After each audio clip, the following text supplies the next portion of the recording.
A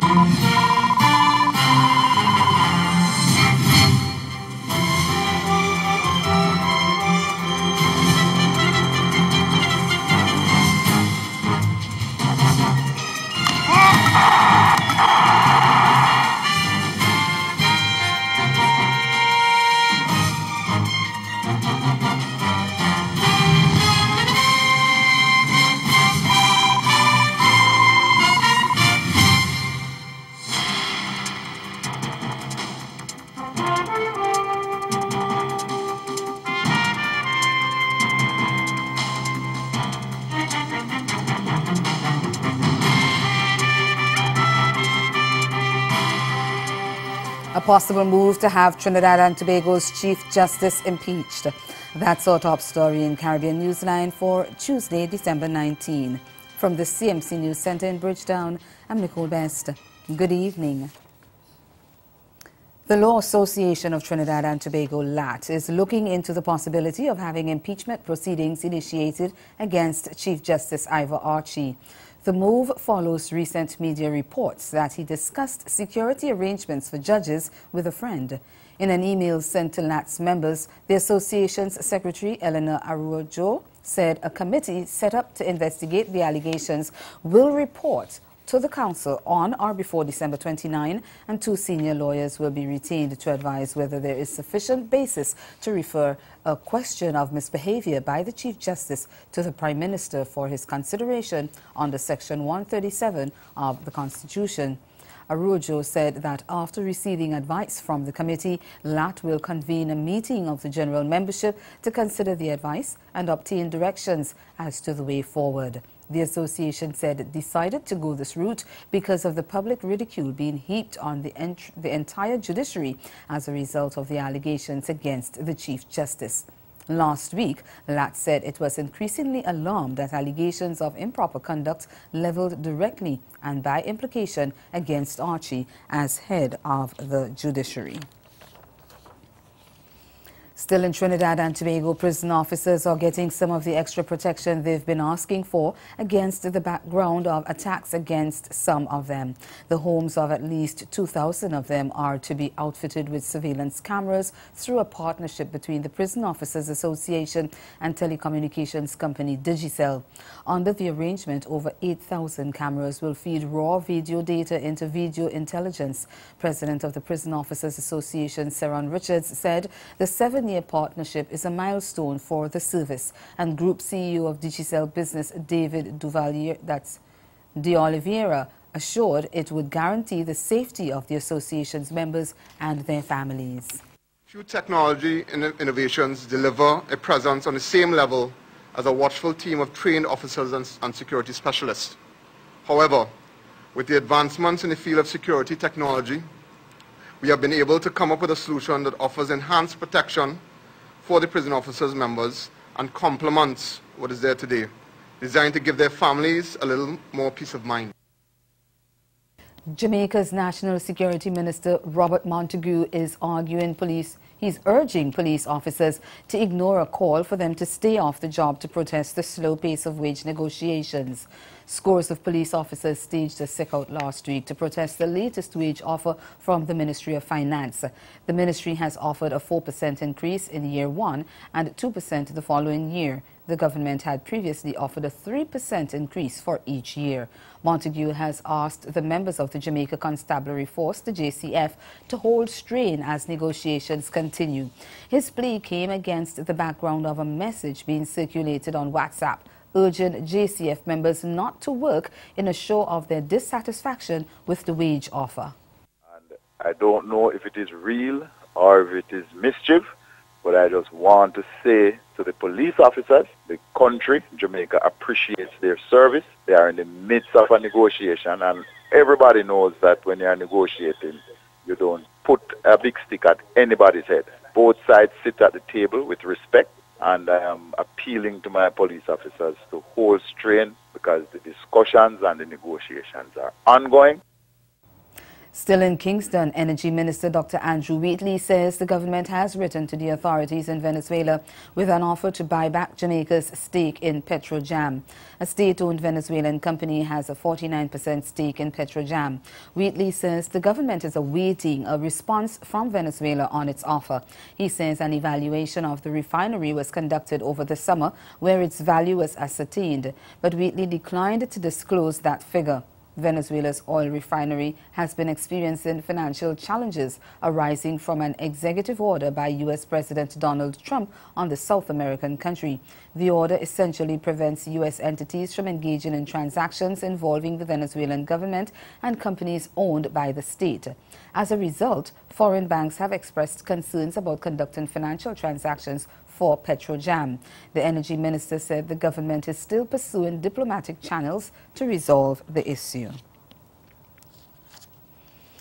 In what was a light moment on Tuesday, Dominica's Prime Minister Roosevelt Skerrit jokingly advocated for CARICOM countries to consider placing international countries on a blacklist. He was responding to a question about the European Union naming 4 Caribbean nations among 17 countries it considers tax havens. Earlier this month, the EU put Barbados, Grenada, St. Lucia and Trinidad and Tobago on the tax haven list that was drawn up after 10 months of investigations. But a statement from CARICOM Secretary General Erwin LaRocque said the EU's decision was based on a new and unilaterally determined criteria that goes beyond the generally accepted international tax transparency and accountability standards which Caribbean countries have been diligently meeting over the past several years. In a media brief on Tuesday, Skerrit said he supports the position of the CARICOM Secretary General, adding that the Caribbean does all it has to do to ensure and assure the security of the world. People have to appreciate too that in our small jurisdictions, there'll always be certain capacity constraints, but I think maybe CARICOM needs to start coming up with its own list too, and start blacklisting countries likewise. Is that a practice we should take, or a route we should take? Are there, I think I should end there on this. I think I should end on this. But I just say that it's unfortunate. Dominica was not on the list, but Prime Minister Skerrit says the country was written to and is addressing the concerns raised.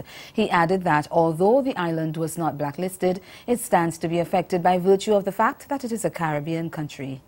So it is a real concern CARICOM has, and notwithstanding the fact Dominica was not mentioned, it will also impact Dominica because we're part of one single space, whether we accept it or not, with one single space. And I have always known a country like Barbados, for example, to be an example to all of us here in the region and the world in terms of prudence and responsible governance and so forth. And, when you list a country like Barbados, for example, in this, it raises a lot of concerns as to really what basis you really came up with that. With a decision. The Concerned Citizens Movement, the CCM, has retained control of the Nevis Island administration following its election victory on Monday. Preliminary results show that Mark Brantley-led CCM, which is a partner in the coalition team unity government of Prime Minister Dr. Timothy Harris, took 4 of the 5 seats that were at stake, 1 more than they did in the last election in 2013 when they ousted the Nevis Reformation Party, the NRP. Premier-elect the other seats in Monday's poll was won by former Premier Joseph Parry of the NRP. Premier-elect Brantley, who is also the Minister of Foreign Affairs in the Twin Island Federation, polled the highest number of votes in the elections. He got 1,334 votes to the 1,000 votes won by Hensley Daniel in the St. John's Parish constituency.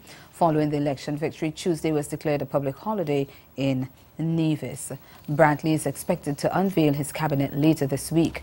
In a congratulatory message, Prime Minister Harris described the victory as decisive and praised Brantley's predecessors, Vance Amory, for his strong, principled leadership for more than 2 decades. Coming up in Caribbean Newsline, another government entity in the Bahamas under police investigation. The details after the break. Stay with us. Grow your business or promote your event through the services offered by the Caribbean Media Corporation and CaribVision. Our distribution provides a platform on cable, terrestrial television, and websites. We cover carnivals and events from across the region. We can bring your event live and alive to the world. For music makers, program producers, businesses, we can expand your reach to in excess of 2 million households daily. Our other services include news updates to enhance your media products, studio space for program and development. We can facilitate the launch of new products and services and training. Contact us and we will help you unleash your creative ability, develop products and services, and provide the medium to watch them grow. Contact Loretta Skeet at cmccaribbean.com or call her 1-246-467-1044 or 1-246-253-3889. Call and book your carnival or event today. Did you know that a strategy has been developed to help improve the region's education and human resources? You didn't?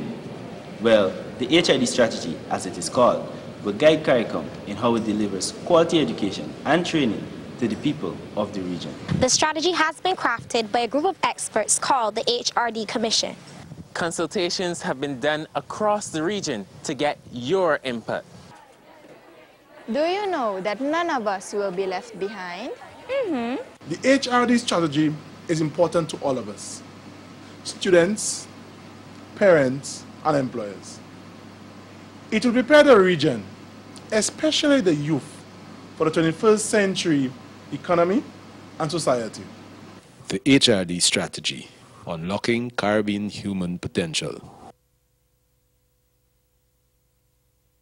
Well, here we are. It's the end of 2016. We'd like to take a look back at the year that has passed and recommend some 2017 New Year's resolutions for certain people of note. We're going to start with Jill Stein, who managed in 2 weeks to raise more money for 3 failed recounts than she did in 2 years for her failed presidential campaign. Since Stein publicly acknowledged there was no guarantee the money be spent on the recounts themselves,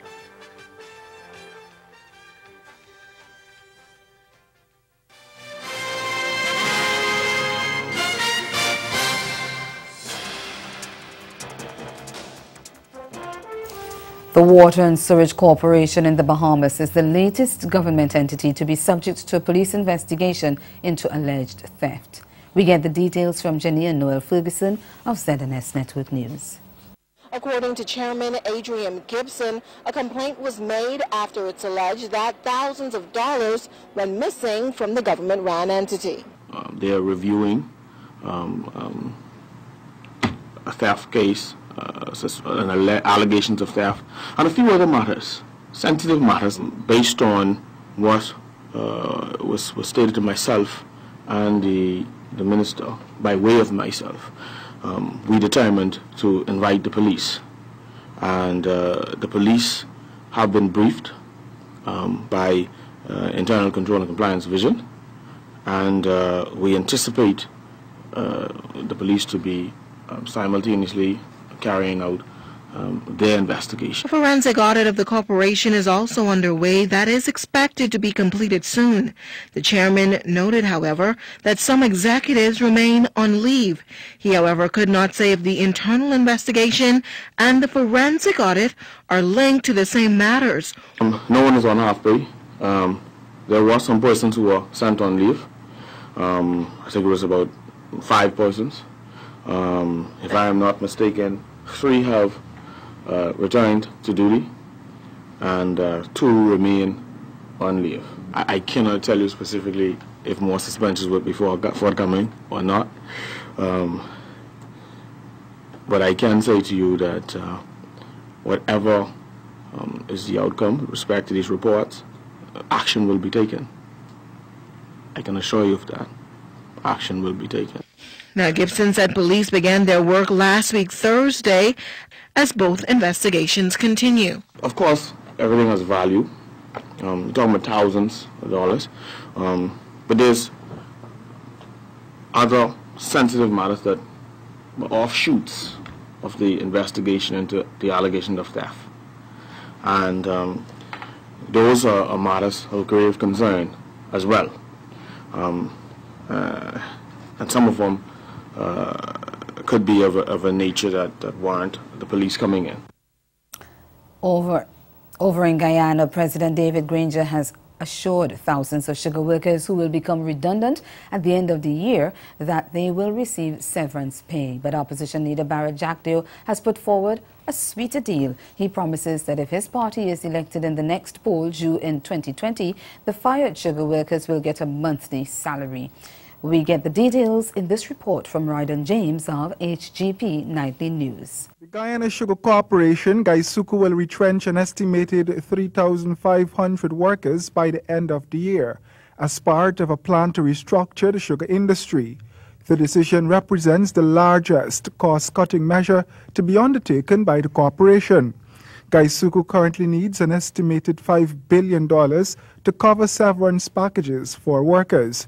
Those workers would not be left empty-handed, as explained by President Granger when he addressed the media last Friday. As far as the retrenchment benefits or the termination benefits are concerned, the government is responsible for ensuring that the Sugar Corporation fulfills its obligation to the workers.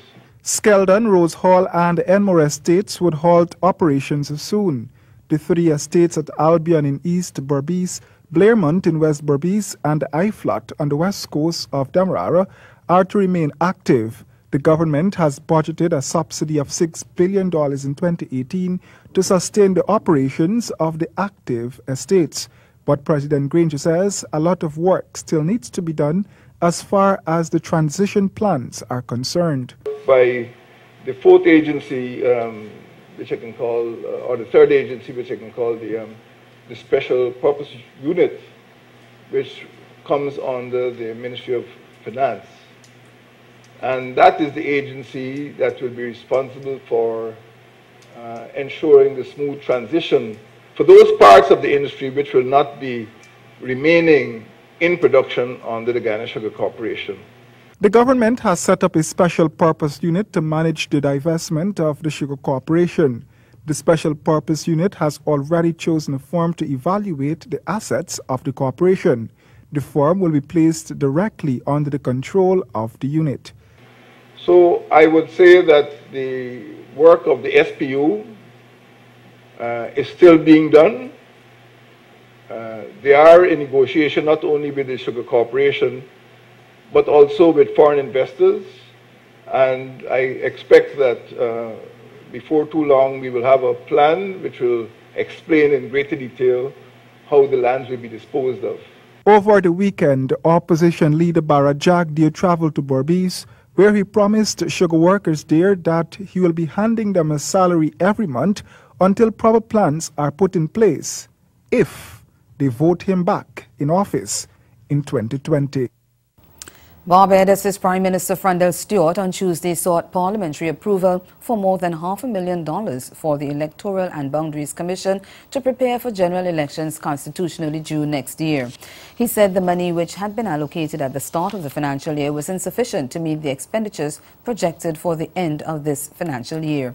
Meanwhile, opposition leader Mia Motley told supporters at a Barbados Labour Party function on Monday night that they should be prepared for the polls, as she estimated that Parliament could be dissolved within 10 weeks.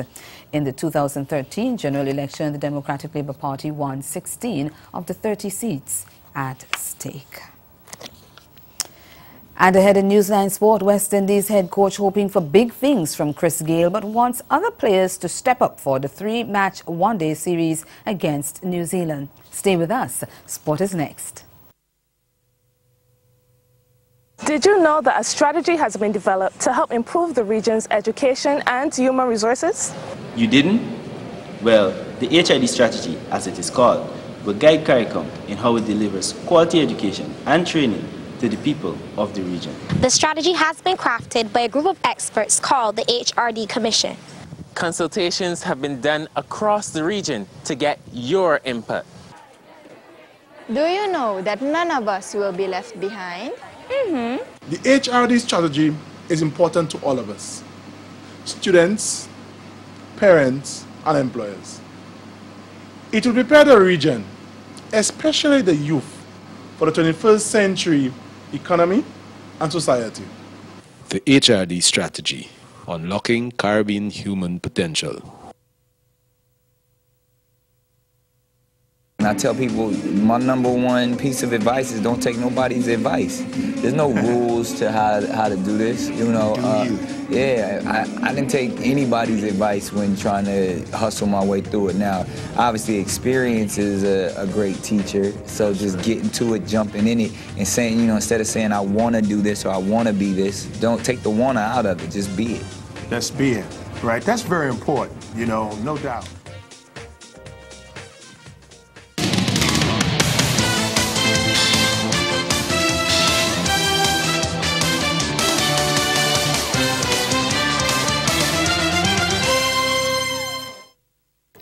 West Indies head coach Stuart Law hopes superstar Chris Gayle brings his recent irrepressible form to the three-match one-day series against New Zealand, but says other players also need to step up if the Caribbean side is to reap success.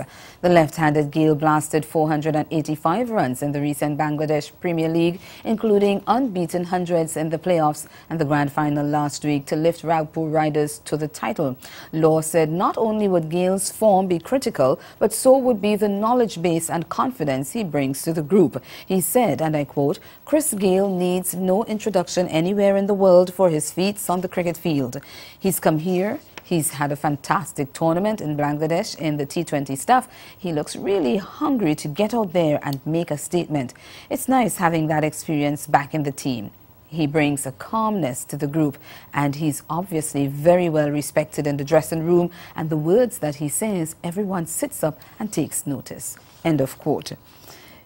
Gayle only recently returned to the Windies one-day setup following a 2.5-year break and immediately showed he had lost little of his touch by averaging 43 with a top score of 94 in the 5-match series against England last September. The 38-year-old is by far the most experienced player in the young side with 9,394 runs from 273 ODIs, including 22 hundreds. He has an average of just above 37. Law says Gayle is one of several changes to the touring party from the recent Test series, and a welcomed one. The opening one-day bowls off at 11 a.m. Wednesday, and that's 6 p.m. Eastern Caribbean time, 5 p.m. in Jamaica. And Captain Jason Holder had the chance to bring into the top 20 that's to break into the top 20 of the ICC one-day bowling rankings during the three-match one-day international series. The 26-year-old seamer has made steady progress up the bowling charts and was positioned at 27th in the latest rankings released on Monday.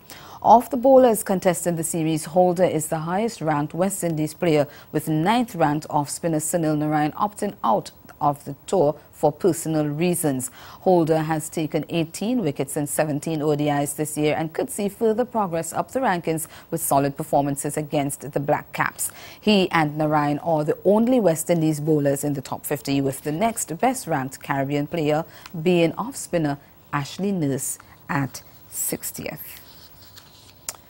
Staying with cricket, three-time reigning champions Jaguars moved to 118 points and stretched their lead after crushing Leeward Islands Hurricanes by 10 wickets in Georgetown in the regional four-day championship. Jaguars remain the only unbeaten side in the championship, having won 5 of their 7 outings. Pride, meanwhile, began the last round 5th, but leapfrogged several teams following their impressive 207-run victory over Trinidad and Tobago Red Force at the Brian Lara Stadium on Sunday. Runners-up for the last 3 seasons, Pride are now in a familiar spot in the standings on 75.2, but just narrowly ahead of Red Force, who are on 71.6. Jamaica Scorpions, who lost the Volcanoes at the Darren Sammy Cricket Ground in the last round, are virtually tied with Red Force on 71.4 points.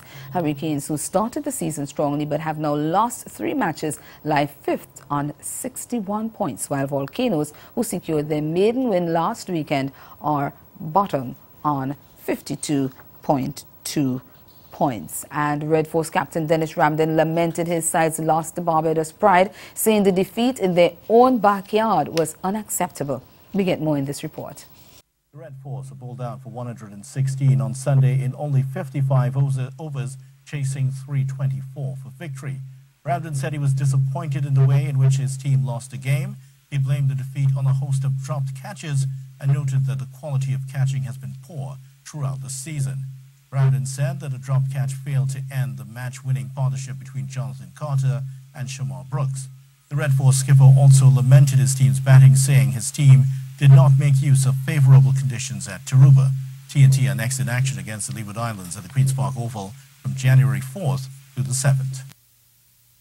Trinidad and Tobago earned 10 medals at the Caribbean Development Boxing Championship in St. Lucia, which concluded last weekend.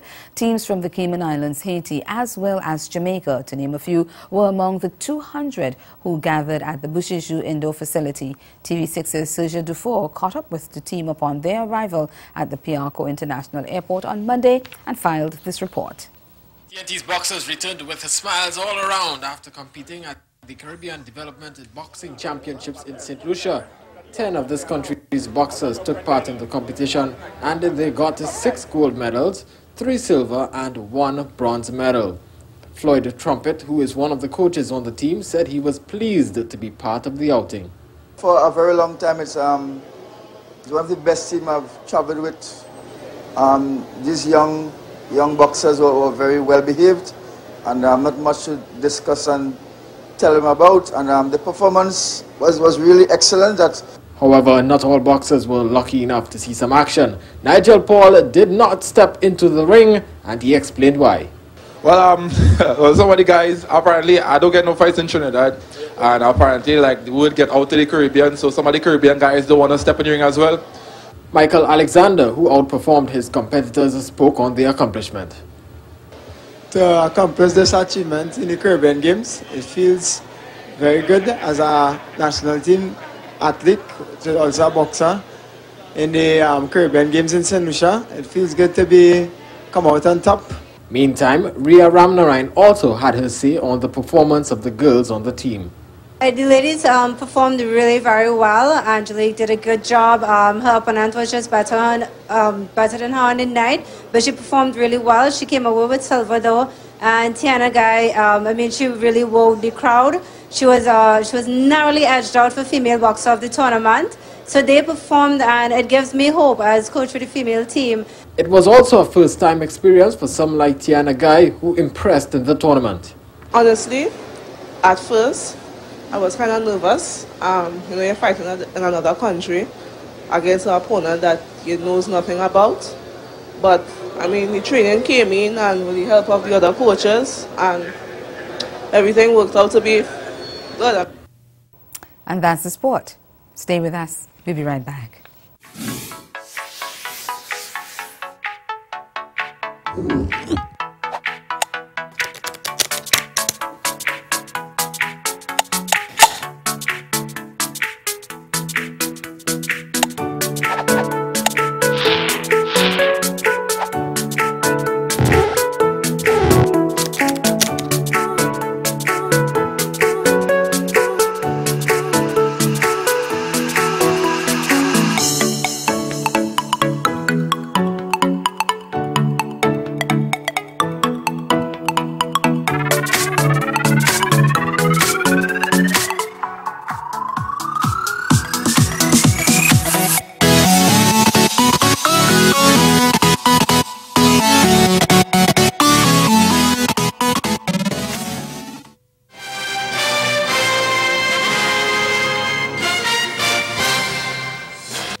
Again, the major developments of this day. The Law Association of Trinidad and Tobago looks into the possibility of having impeachment proceedings initiated against Chief Justice Ivor Archie. And in sport, West Indies head coach Stuart Law hoping for big things from Chris Gayle, but wants other West Indies players to step up for the three-match one-day series against New Zealand. Now that's Caribbean Newsline. For news and sport around the clock, log on to CarnaNews.com. We'll be back here again tomorrow. But from all of us at CMC News, thank you for watching and do have yourselves a good night.